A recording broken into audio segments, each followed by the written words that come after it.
Good morning, good afternoon, good evening. My aunt sent me this video clip. I must say, she didn't sound very cheerful. Just said one line, could this possibly happen? You may want to know what is it she was saying she was so worried about. And the coup's title is, a coup happened in Zimbabwe now. President removes term limit and bans citizens from voting. Could this possibly happen? Well, the answer is yes. And indeed, that is exactly what is happening in Zimbabwe. Let's just listen to the video clip. A constitutional coup has just happened in Zimbabwe right now. The president of Zimbabwe, Emmerson Mnangagwa, has decided that he's going to stay in power forever. No one is going to stop him. Nothing is going to stop him. And here is the most shocking part of this. The people of Zimbabwe will never vote again because the parliament will do that for them. Yes, you heard that right. President Emmerson Mnangagwa, an 83-year-old man who seized power through a military coup, has just executed another coup. This time, he's done it with legislative paper and legal jargon, but make no mistake, this is a coup, a constitutional massacre, a daylight robbery of the people's sovereignty. And here's the truly horrifying part. Zimbabweans will never again vote for their president. Read that again, let it sink in, let it disturb you, because that's exactly what they want, for you to feel powerless. Under these demonic amendments, your vote, the single most powerful tool you have in a democracy, becomes worthless, meaningless, a theatrical performance with no consequence. Parliament will now choose the president, not you, not your mother struggling to feed her children, not your father who can't find work. Not the young graduate who left university with dreams, but found only broken promises. Not the vendors on the street trying to survive. None of you matter anymore. Instead, a group of Zanu PF politicians, the same politicians who have driven Zimbabwe into the ground, who have stolen national resources, who have watched their people starve while they fatten themselves on corruption, these are the people who will now choose your president.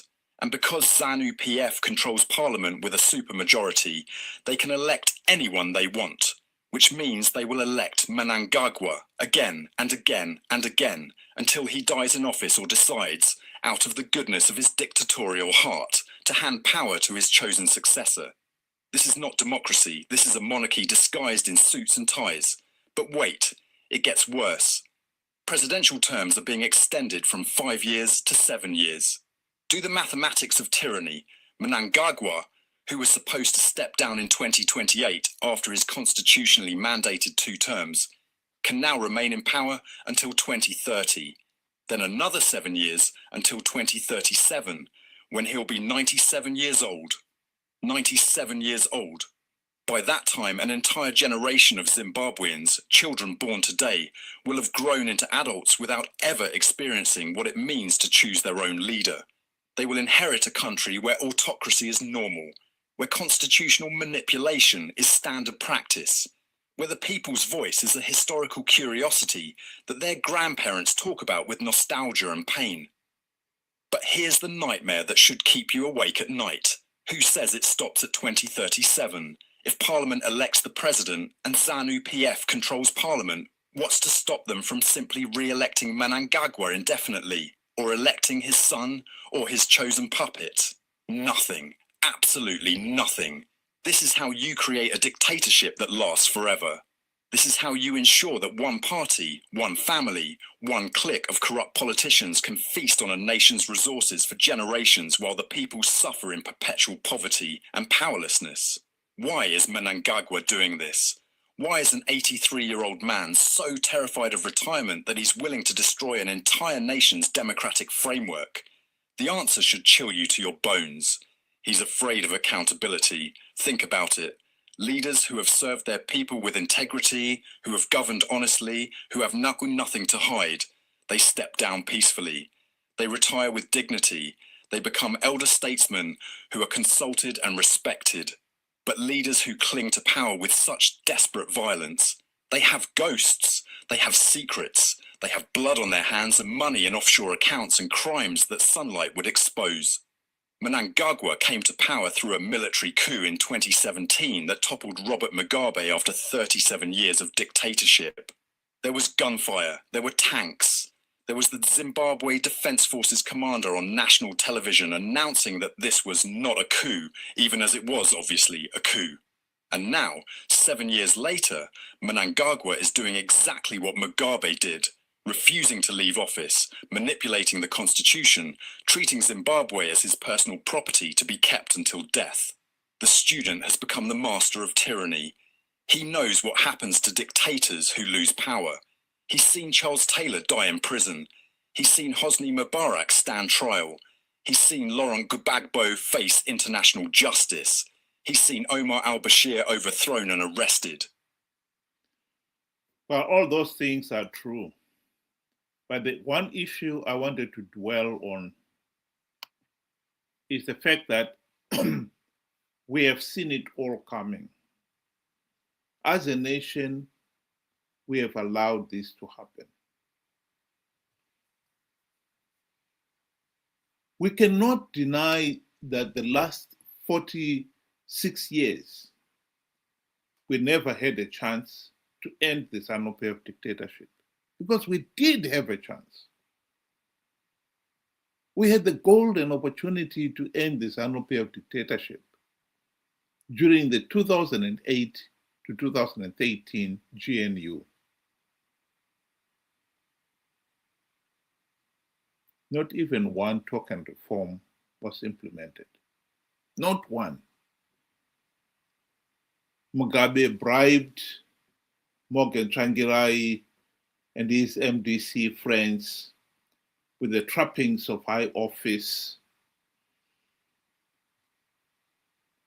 the E-class Mercedes-Benz, the very generous salaries and allowances, the $4 million mansion for Morgan Tsvangirai himself, etc., etc. And the MDC guys forgot about the reforms. This is at the heart of our problem. At the end of the GNU in 2013, SADC called a special summit in which they advised Morgan Tsvangirai and his MDC friends that they should not go into the elections of 2013 without implementing the reforms. They didn't listen. The people themselves had that advice.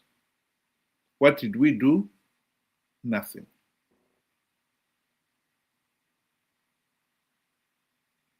Ever since the GNU, the MDC CCC leaders have participated in flawed elections, knowing fully well that the process is flawed, knowing fully well that by participating, you'll only be giving Zanu PF legitimacy. They've continued to participate, regardless, out of greed. In the last few weeks, stories have started to emerge of the level of corruption in the opposition. Why they failed to implement even one token reform, and why they've been participating in these flawed elections, knowing fully well that the process is so flawed, so illegal, the only logical step to do was to withdraw. We started hearing stories of how some of the leaders, including Morgan Tsvangirai, Tendai Biti, Nelson Chamisa, were all rewarded or bribed rather with farms and other benefits. This is the reality. These guys sold out. Why Zimbabweans have failed to see that? In the 26 years the MDC, CCC have been on the political platform, beggars belief.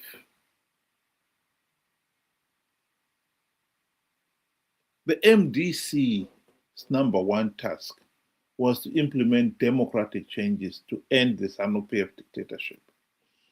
If they had implemented those reforms, the nation would have never got here.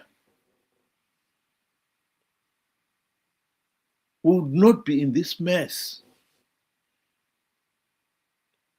We did not. And now we are paying for it.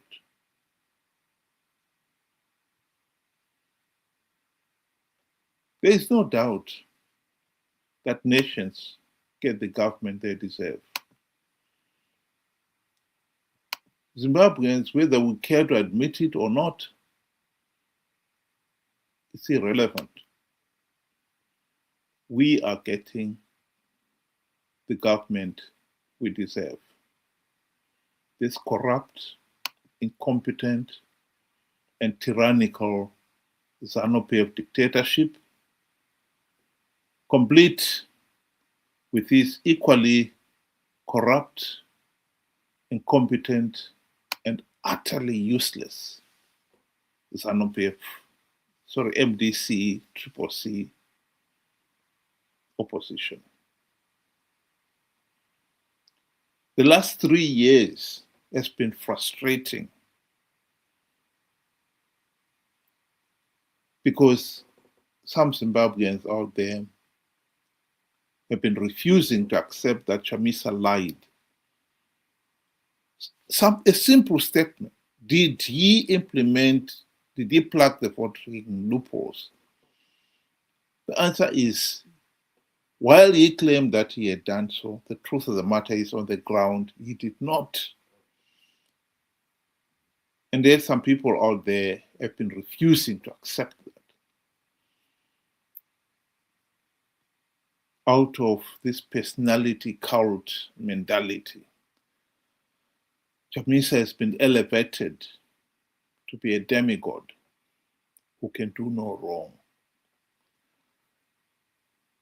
They even trust him to get the country out of this mess we are in now. Chamisa announced a few weeks ago that he's coming back into politics. His number one priority then, and I'm sure still remains now, is to participate, to con his followers, the millions of them, to participate in the 2028 elections. And if Amendment 2026 should postpone those elections, he will con them to participate whenever those elections come up, knowing fully well that the process is flawed, knowing fully well that Zanu PF was rigging those elections for the purpose of giving Zanu PF legitimacy, perpetuating the people's suffering, and for his reward, 30 more pieces of silver.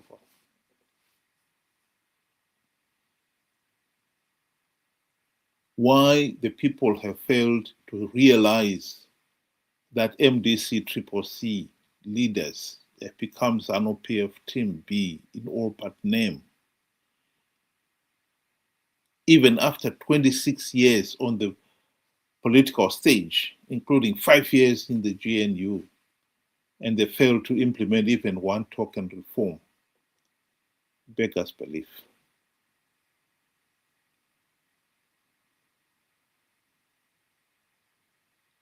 I state it again. Zimbabweans deserve this Zanu PF dictatorship, complete with its corrupt and utterly useless MDC-CCC sidekick.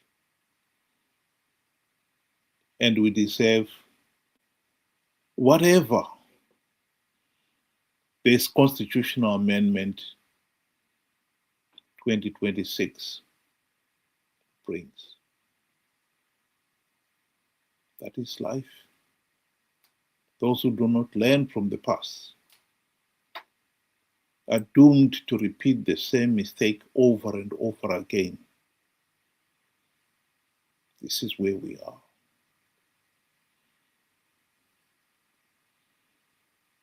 I believe many of Chamisa's friends will make a big song and dance about stopping Zanu PF Amendment 2026. But this is all part of what we have been witnessing these last 26 years. The opposition making a big song and dance about stopping Zanu PF, only to earn the 30 pieces of silver. If the MDC-CCC leaders failed to stop Zanu PF during the GNU of 2008 to 2018, when they had the best opportunity to do so, it is naive to believe that they can do so now.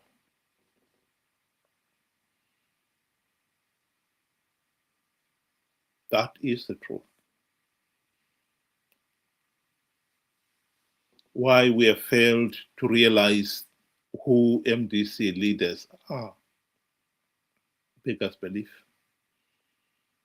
You entrust the destiny of the nation to somebody who has already proven beyond all reasonable doubt that they are corrupt, incompetent, liars, and conmen. Well, if you're that naive, then you deserve what is coming next. And it is coming.